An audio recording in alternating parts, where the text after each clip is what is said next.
Welcome to the IHC Workability International Conference, Make It Work. Welcome particularly to our international visitors, Nau mai, haere mai, haere mai. There is a belief amongst Māori, New Zealand's Indigenous people, that when it rains, it's a sign that the gods are crying with joy. Certainly, those people who arrived on Sunday, the gods were overwhelmed with joy at your arrival. For the rest of us New Zealanders, we think when it rains, we must be in Auckland. My name's Trish Grant. I'm fortunate to work as the Director of Advocacy at IHC, an organisation, as Rolf said last night, with a proud, nearly 70-year-old history in promoting and protecting the human rights of people with intellectual disability. My fellow MC for this conference is Mike Pulman. Mike is, as you can see, he's only slightly younger than me, but he's already got an impressive record in disability advocacy.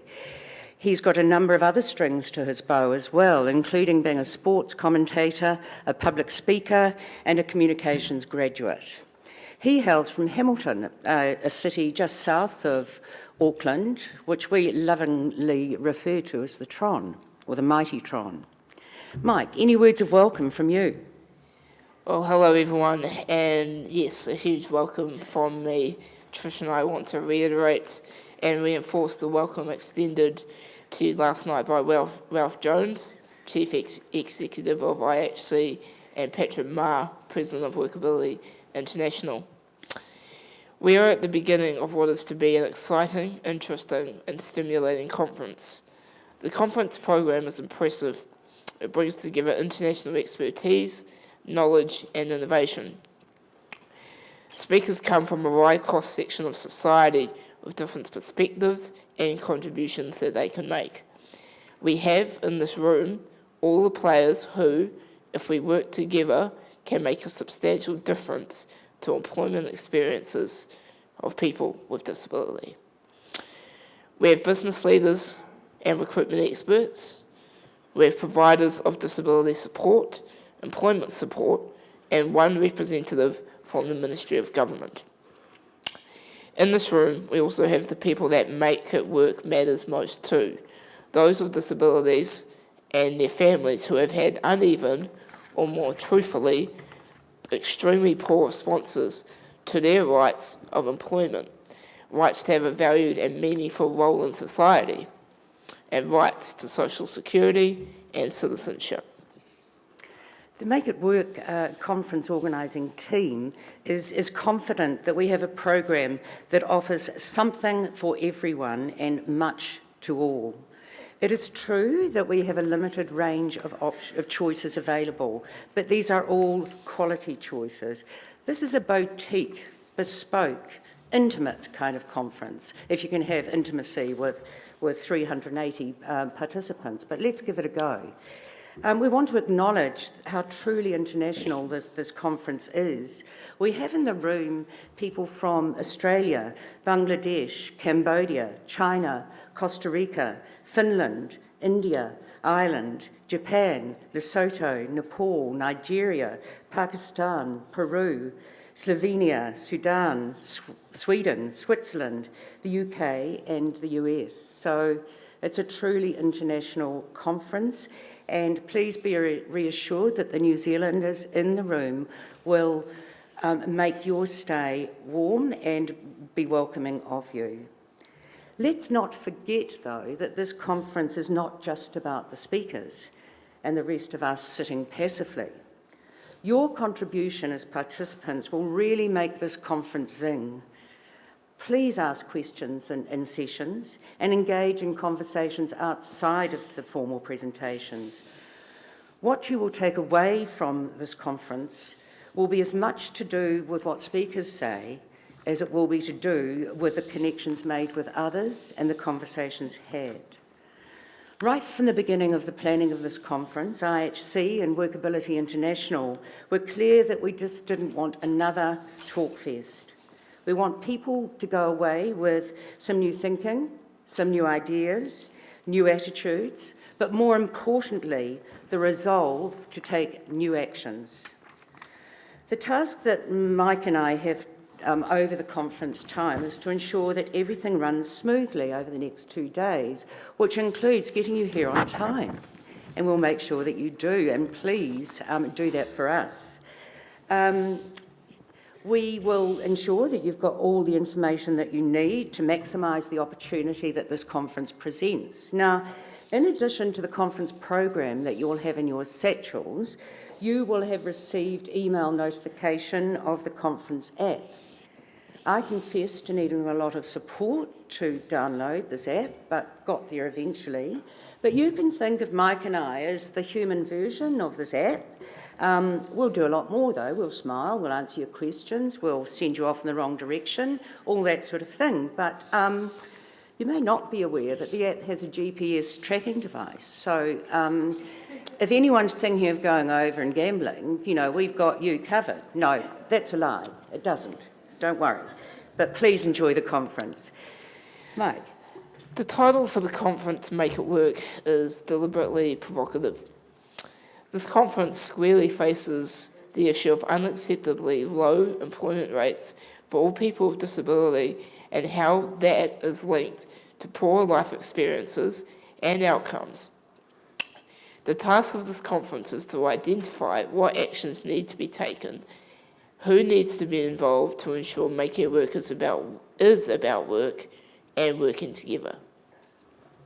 This speaker is young, handsome, has a lot to say about what he's strongly believes in his life. So at that juncture, I will just invite Mike Pulman to take the floor as the opening speaker. Thank you, Mike. Thanks, Trish.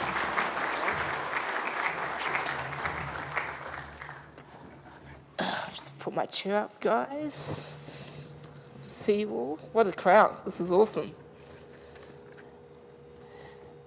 So, thank you very much, Trish, and thank you for your warm welcome to what is a wonderful conference. And I want to begin my opening address by asking all of you in this room a question. And that is, what is your dream? How and what do you believe? And what does it look like when you achieve? My name is Mike Pulman, and I'm delighted to be opening this conference by sharing my own story of employment. I have those words that I just mentioned, dream, believe, and achieve, imprinted on my arm. Those words are what I live my life by. So to begin, a wee bit about me, and I'll start with the obvious. I am in a wheelchair, and I was born with a neuromuscular condition called spinal muscular atrophy. I've never walked, and to explain this disability in a simple way, it's like progressive fatigue. As I grow, my muscles get weaker, and I require the help from others for all my personal care needs. But apart from that, I'm pretty much just like any other 24-year-old. I like listening to music, I play PlayStation on occasion, and I absolutely love watching rugby, in particular the All Blacks. And I'm lucky enough to be able to write about rugby professionally. In 2014, while I was studying a media degree, I was lucky enough to gain access to New Zealand's Provincial Rugby Championship. Since then, I've been recruited by an international sports news outlet called Last Word on Sports. In the last 2 years, I've been able to be a reporter for the Chiefs during Super Rugby. Before this year, I was a part of the media team that covered the All Blacks in the Steinlager series against Wales and the Investor Rugby Championship match against Argentina. From these experiences over the past 3 years, I've been able to meet and interview some of my sporting idols. Idols like Sonny Bill Williams, Sir John Kirwan, as well as recently All Black captain Kieran Reid and head coach Steve Hansen. And when I'm not reporting on sports, I'm in paid work as a communications coordinator in the disability sector. And I spend a lot of my other spare time as a weekly radio host and, of course, a public speaker. Now, as some people may know, I do a fair bit of work advocating for the rights of disabled people. As Trish said, I've got a lot to say. Recently, I've been doing a lot of research into the recent changes to special education, and I'm deeply passionate about social inclusion for people with disabilities, including creating awareness for sexuality as it pertains for disability. I've been lucky enough to share my story like this on many occasions, but more importantly than that, I want to challenge some of the ideologies about disability that still exist in society today. In fact, this venue holds a special place in my heart. I began public speaking over a year ago, although it feels like I've been doing it for a lifetime. The point is, though, that my first speech was right here at the Sky City Convention Centre, so it definitely feels good to be back. There's a lot to say about me and what it was like growing up with a disability, but of all the stories, they all start and end with one common thing: hard work. I came from a hard-working family. I watched my father get up and go to work every single day for 23 years, and I saw how my mum, who was a former nurse, advocated on my behalf as I grew up. We were faced with the minefield that is the disability sector. Nothing was ever and is ever today as simple as just one phone call. To me, work is about more than just earning a paycheck. From the smallest jobs to the biggest job, it's about a person's sense of well-being and their place in the world. It's about having a purpose in life, and it's about being able to take care of oneself and simply being able to live. No life is ideal, though, without financial support. And speaking for myself as a person with a disability, I've discovered that you can achieve a lot in your life, but only if you see yourself as a person first and not somebody with a disability. There are so many examples of this mindset, and I've been lucky enough to meet a lot of them. During the build-up to this conference, I spoke with David Corner, an influential name in the New Zealand disability community. David currently works with YHC as a National Self-Advocacy Advisor, and is also the Asia Pacific representative for Inclusion International. Over the last few weeks, I've spoken with David a lot, picking his brain about the disability sector. I've got a similar opportunity with another famous name last year when I shared the stage with Robert Martin, as I understand the world's first person with a learning disability to be elected to the United Nations Committee on the Rights of People with Disabilities. These two men have given a lot to our sector, and especially have helped those with intellectual disabilities, and I want to personally thank them. They keep it real, and if disability teaches you anything, it's to be a realist. To be real is to be uniquely you, and in today's society, that takes strength. So let me be real with each and every one of you. Disability is a fact of life, and it's one that a person adjusts to over time. Disability should not be a justification for someone not giving their best effort. But I ask you this question: do employers in our society use disability as an excuse not to hire us? If your answer is yes, I'll present you with another question. Why? Why is it okay that someone's disability is the reason that they can't find work? Now I know what you're saying. You're saying to me, Mike, there's people that don't have work and they don't have disabilities. What are you talking about? That's true, but let's look at the numbers for a minute. What would you say if I told you that 45% of New Zealand's total disabled population was unemployed? What would you say if you learned that it is 3 to 4 times more difficult for a person with an intellectual disability to find a job?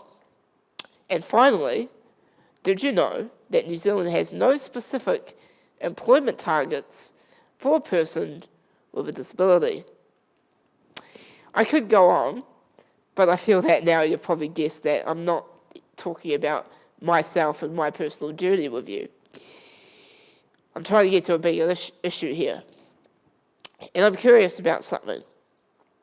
How many of you in this room came to this conference because you want to make a difference in this area? I want to challenge all of you. I want you to take as much information as you can from the next 2 days. But I also want you to ask yourself, what can I do to make society better? We see far too many conferences that result with great inspiration, but lost opportunity. We don't want to be your inspiration pawn. We do want to see a call of action and hopefully some good results for disabled people and their families. Now, in this room today, we've got people from over 20 different countries. And with their expertise in this area of employment for people with disabilities, I'm curious about how New Zealand shapes up. Now, speaking of Aotearoa, I've studied the program that you guys are all reading, and you know, I've got to be honest. A big part of me is wondering why the key decision makers, by that I mean government ministers and senior officials, are not in this room in droves. Does this mean that the government are not interested in employment for disabled New Zealanders? Do me, my friends and my colleagues not matter to them? I'll let you guys make up your own minds and maybe we'll share a drink and have a yarn about that one, but I digress. I've spoken to a lot of people who live and work in the disability sector, and I've asked them all the same question, and I'll ask you that one now. What is the best way to create a fair, equal, and barrier-free job market that allows inclusion for people with disabilities? The harsh reality is that many employers believe that hiring someone with a disability just isn't good for business.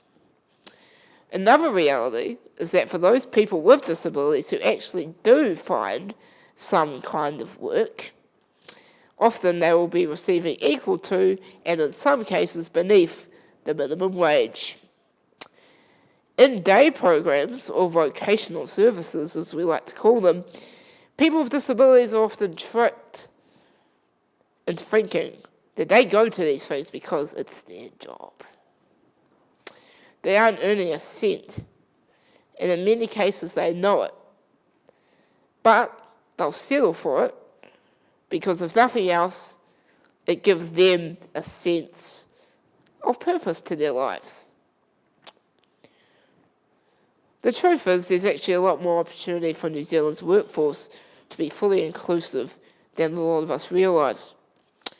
Technology is advancing so fast, and the field of IT and social media provides massive opportunities for people, especially with severe physical disabilities.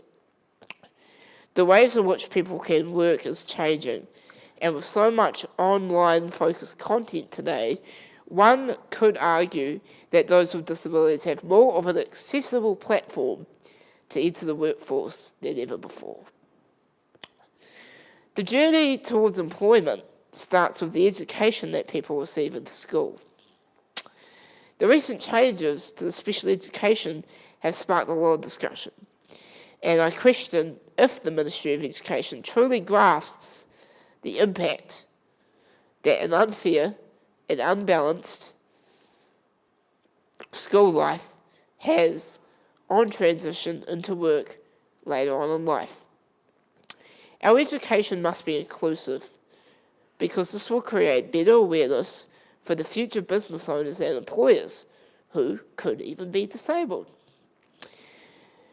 They need to see that people with disabilities are equal to them, and they need to see the value in what they can provide, not what they can't. I spoke earlier about a person's sense of well-being and their place in the world. For many of us, how we see ourselves is based on how the people around us view and treat us. It isn't fair that our government appears to have such low expectations of people who identify as disabled because we want real jobs with real money.